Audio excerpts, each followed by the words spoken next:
আমরা আজকে মিলাদের শেষে দোয়া করব আল্লাহ তাআলা যেন ওনাকে জান্নাত নসিব করে ওনার পরকালের জিন্দেগিটা যেন আল্লাহ তাআলা আল্লাহ দান করে সকল বলেন আমিন।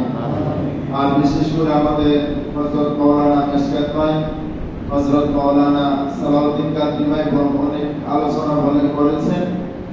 আমাদের আজকে আমরা অক্ষম না থাকার কারণে, আমাদের মধ্যে গাফিলতি থাকার কারণে, আমাদের মধ্যে অলসতা থাকার কারণে আমরা বিশাল বড় একটা জনগোষ্ঠী হওয়ার পরে আমরা পিছনে পড়ে আছি।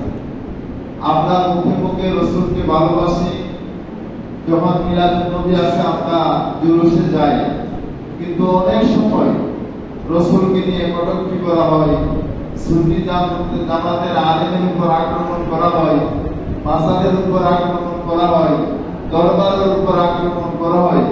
কিন্তু তাদের এই প্রতিবাদ জানানোর জন্য বা রাজপথে যখন আমরা সবাইকে ডাকি তখন আর সবাইকে পাওয়া যায়। এটা পরিপূর্ণ রাসূলের প্রতি ভালোবাসার